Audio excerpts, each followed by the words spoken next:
Howdy, hi. My name is Carol, and I'm a Zone 3 gardener in north central Saskatchewan. And I am on the cusp of becoming a 4-season gardener because in 3 more night sleeps, they're going to be breaking ground on my 4-season geodesic dome, which I've already named the Wonder Dome. Today, while I'm waiting ever so impatiently, I thought I'd take you on a tour of my perennial garden and a few of my annuals. Here we go. In the fall of 2023, I decided I'd like to make a perennial bed in the center of my lawn. And so we did the whole cardboard over the grass trick. We laid the cardboard out in the fall of 2023. And then in 2024, we made the bed and started transplanting perennials and buying new perennials. Most of these have just been transplanted from around the yard, although I have developed a love of lupins. This lupin I bought last year. Yeah, this is its 3rd summer, so I'm really quite pleased. I've got 6 lupins. This one and a few more on the other end. The other 2 lupins are coming up, but quite slowly. I just planted some reblooming bearded iris that I found on sale. I had never had iris before. The daylilies. This one hasn't started its budding yet. I've got a lot of peonies here that are really gorgeous and bloom really early. The fern peonies, they bloom so early in the spring. They're the first thing to bloom. They actually kind of look like a little bit like a poppy bloom.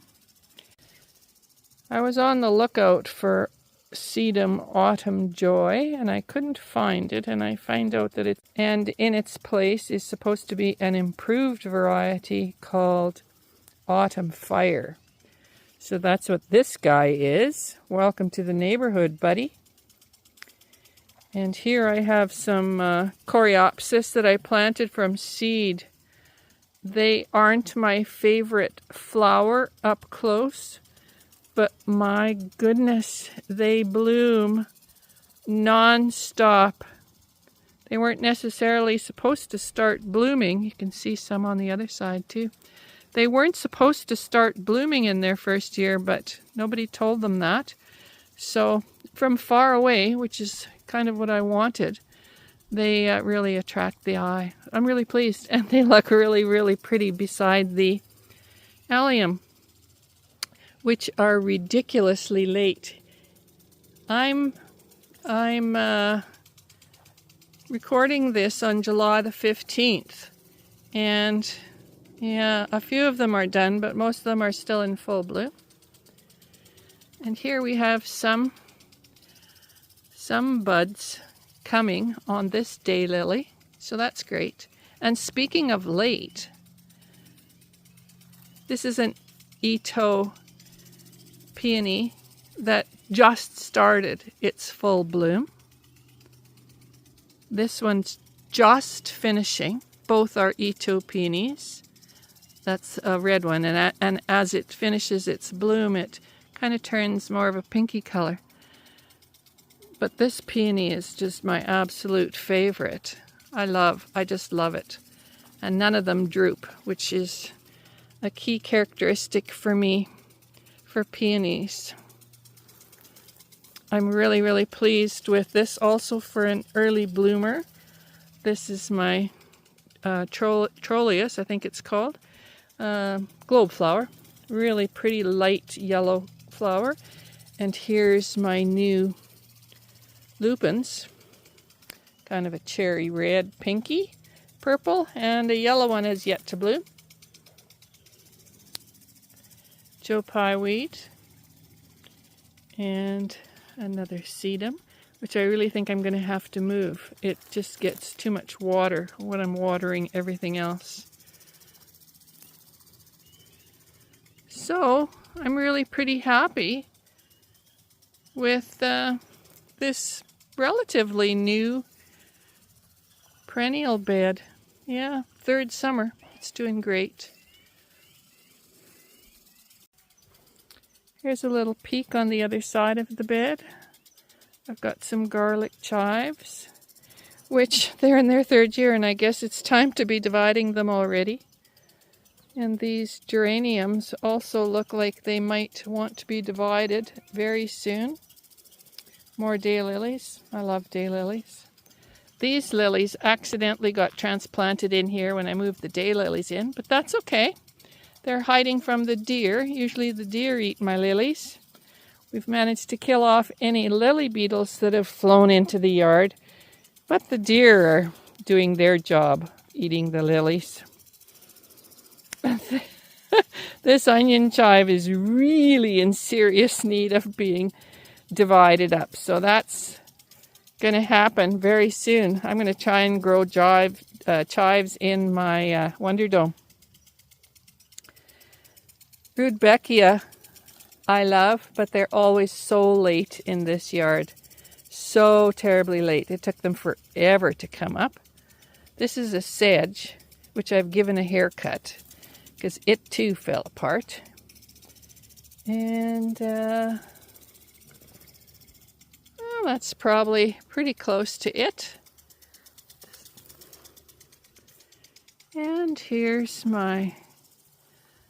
this is the south side of my house, and I'm really pretty happy with what's happening here.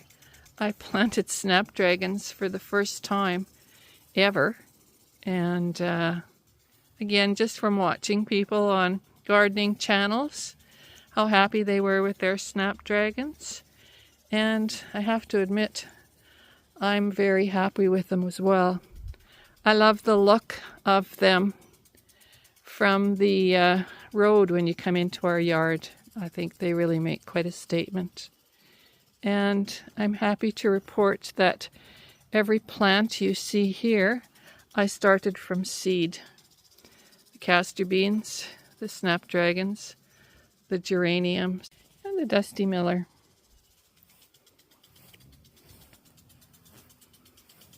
And I always place my tomatoes here. These are determinant tomatoes. I always put them here. They're facing south and they're in a little nook, so it keeps them a little bit warmer. It's the warmest spot in the yard. However, they're the worst tomatoes I've had since I started planting them here, because our June was just so cold and so awful, the entire month of June.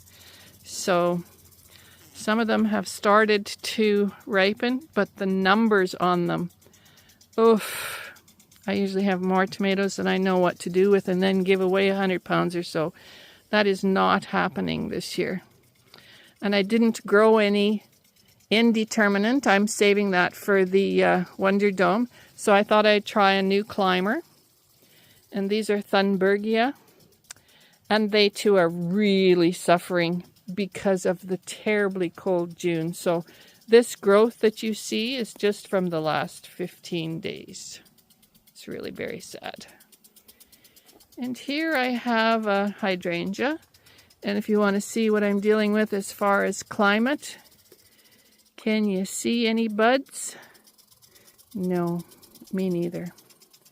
There's another hydrangea back at the beginning that might have some buds coming on. But yeah, I love the hydrangeas, but boy, I only get to enjoy their flowers for, if I'm lucky, a month. And we're turning the corner here. Just strolling through the yard tonight, enjoying Columbine Corner. These columbines just take care of themselves. Of all the plants in my yard, the two that are here, Columbine and Lamium, are very happy. They just keep reseeding and growing. I've pulled out the columbine from around the rest of my border because they take over pretty fast. But I think they're such elegant flowers. They really are very pretty. I like little spiky ends. I like the different colors. So I thought before the wind takes down too many more, we'll have a little peek at Columbine Corner. Hi guys.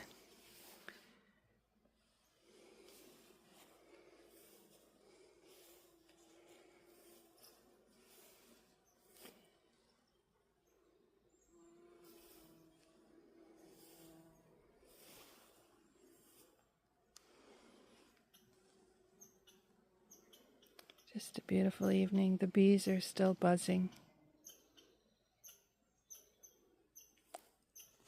The squirrels are chattering. It's just a really beautiful Saskatchewan evening, calm as can be. Bye-bye.